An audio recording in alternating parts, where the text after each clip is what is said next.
There are some books that stick out in my mind that have had a very, very big impact on me. And so I like to answer that question by not the three greatest books ever, but the three books that have had the most impact on my life. I read like thousands over the years, thousands of books for research. And so it's kind of like people will often ask you who's your favorite child if you have a lot of children. And you'll inevitably say it's like the last one, etc. So it'll be like the last books I read are my favorites. But there are some that stick out in my mind that have had a very, very big impact on me. So I can remember when I was very young, I must have been 15 or so, I got a copy of Machiavelli's The Prince. Now I can assure you that I hardly understood a word of it. I had never worked anywhere. I had no knowledge of power. I had never been in like a court-like environment. I'd never been around anybody that like a prince or anything. But I loved that book. I thought it was fantastic. It had no relevance to my life in high school, obviously. But what did I love about it? I loved the brutal realism of it. I loved the fact that he was looking at human beings as if we are these animals that we are. And he was analyzing it without all the usual guilt, all the usual moralism that's going on in the world. He was just presenting us as we are. I didn't really understand experientially what he was talking about, but the style of it, the clarity, the pragmatism, the beautiful language entranced me. And so I've probably read that book 6 or 7 times over the years in different formats. But that paperback, that really strange little spindly little tiny little paperback that I had when I was 15, boy, that had a huge impact on me. And you can see obviously the influence on my books. The second book, I studied ancient Greek in college. And you'll think, God, that has to be the most irrelevant subject anyone could ever study in university. And you're probably right. But it taught me some great things. It's the ultimate mental discipline.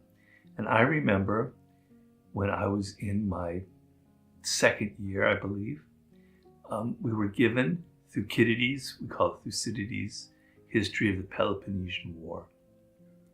It took me 3 days to read one paragraph in ancient Greek. The language was so difficult, so weird. I had to think about each word and sentence, etc. And I thought, I came out of that and I go, the style of this is so insane. It's so intricate. It's so brilliant. It's so convoluted yet logical in its own way. And I became an incredible fan of Thucydides. And obviously I read it later on in English, the whole book. And it's the most beautiful thing you can ever read, because here you're reading about our history as humans some 2,500 years ago in ancient Greece. And you've got this narrator who's so modern, who's someone who could be somebody who's sitting right next to you, who has this very clear perspective. And he's describing these events so far in the past. They're so dramatic and they're so exciting, and he's analyzing it brilliantly. I wish we had a handful of writers to this day who could be like that, who could have that clarity, who could have that kind of logic, who could have that kind of analytical ability.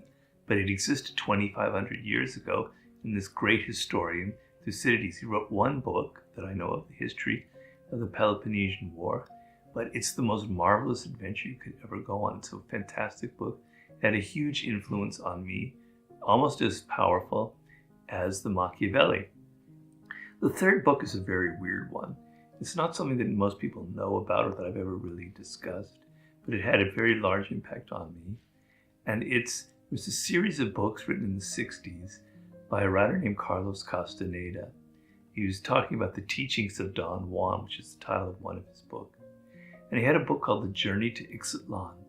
And if you ever pick up a copy of The Journey to Ixtlan, I think it's in the early 70s that it came out, 1970, 71, you will understand where Robert Greene got a lot of the 48 Laws of Power and the 33 Strategies of War. These are amazing books. Sometimes I wonder if they date so well because they come from the drug period. And basically what it's about is the author is an anthropology student at UCLA named Carlos Castaneda, and he goes to study indigenous Indian practices, and he comes upon this Yaqui Indian named Don Juan, who kind of initiates him in all of the ways of his indigenous culture. And it includes eventually ingesting peyote and learning to become a crow and all of these weird things that you think, wow, that's too weird. But a lot of it is this stuff that's all about power. It's all about controlling yourself. It's all about confronting your mortality. It's all about becoming this great warrior in life. And, if I read it now, I still love it. It's not the same as when I read it when I was 16 and I was getting excited by all that stuff, but it's still very impactful. It's still a wonderful book. And I'm actually using it a little bit in The Law of the Sublime. So those are the three books that I think have had the largest impact on me. Of course, I'm leaving out Friedrich Nietzsche, who had probably the greatest impact on me of all, but there's not one book I can single out. There's like 8 books. And then, of course, there's my favorite novelist, Dostoevsky, who had a huge impact on me. I can't pick out one novel. I'd have to choose 3 or 4. So that's my convoluted, long-winded way of answering that question.